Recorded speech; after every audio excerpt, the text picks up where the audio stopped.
जाट समाज को किसान नहीं मानता। क्यों परशुराम जी मदेरणा के प्रदेश कांग्रेस अध्यक्ष होते हुए उनको मुख्यमंत्री बनने की तरफ नाम नहीं बढ़ाया गया?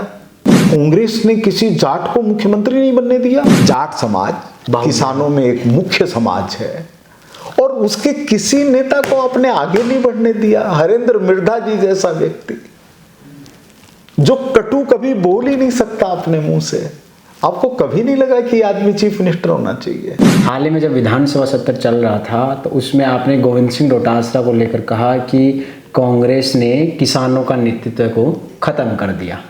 कैसे कर दिया? हाँ, बिल्कुल सही कह रहे हैं आप। मुझे इसका दुख है। आपने इतना शेखावटी कई नेताओं के नाम भी लिए। इतनी ज्यादा तकलीफ है। मैं उस सोच को रखने वाला हूं।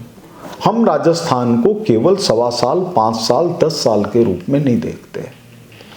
हम ये देखते हैं कि क्या इतनी बड़ी आबादी होते हुए कांग्रेस ने किसी जाट को मुख्यमंत्री नहीं बनने दिया?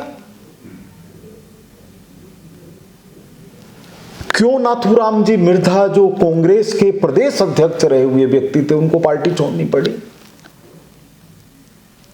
क्यों रामनिवास जी मिर्धा को विधानसभा अध्यक्ष के चुनाव में यहां से हरा करके भेजा गया?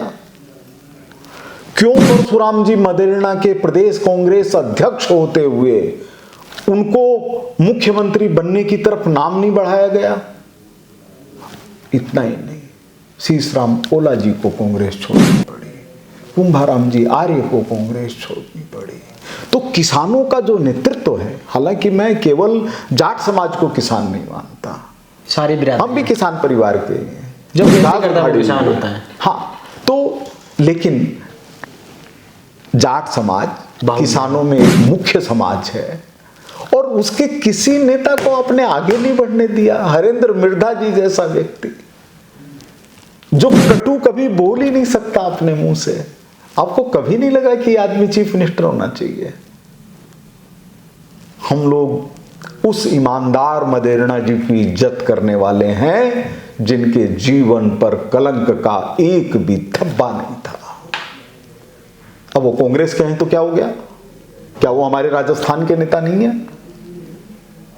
मेरे से कोई कभी इज्जत नहीं करेंगे? क्यों नहीं करेंगे?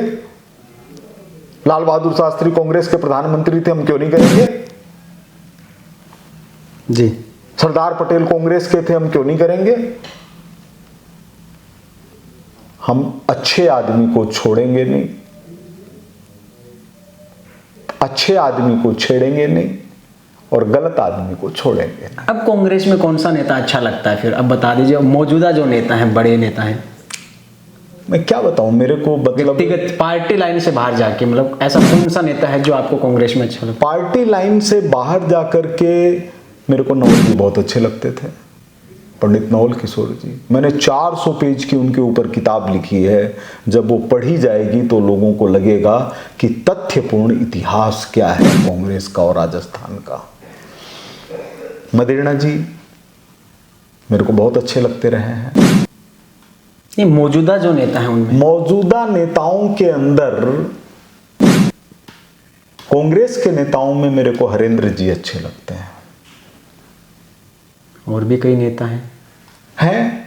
हरीश चौधरी हैं, अशोक गहलोत जी हैं, पायलट साहब हैं, डोटासरा जी हैं। देखिए, अशोक गहलोत जी को हम लोग इस रूप में देखते हैं कि पुराने व्यक्ति हैं, 3 बार चीफ मिनिस्टर रहे हुए हैं। हम लोगों का सम्मान स्वाभाविक रूप से रहना ही रहना है।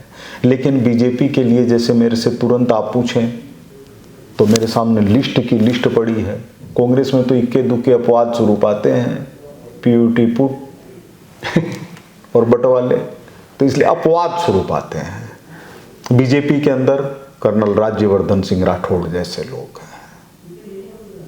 और कौन कौन से नेता? और राजस्थान की बात हो रही है, अपने देश में तो बहुत से नेता। आदरणीय भजनलाल जी हैं, किरोड़ी लाल जी हैं, मदन जी राठौड़ हैं, मदन दिलावर हैं, काफी चर्चाओं में रहते हैं। हाँ, वो अलग है। लेकिन जो अपनी जनता के लिए त्याग करने के लिए तत्पर है, एमएलए रहते हुए एक दिन इनको पुलिस पकड़ करके ले गई और थाने में बंद कर दिया। उस दिन दिलावर साहब का फोन आया रात को 1 बजे। मैंने कहा क्या हुआ? बोले थाने में बंद हूँ। मैंने कहा कैसे? बोले कंबल ओढ़ करके जनता के हालचाल का पता लगा रहा था और पुलिस ने समझा कि पता नहीं कौन है और मैंने अपना परिचय नहीं दिया, अब दूंगा। तो ऐसे लोग जो अपने जान की परवाह किए बिना जनता का हालचाल का पता लगाए, उससे बेहतर क्या हो सकता है?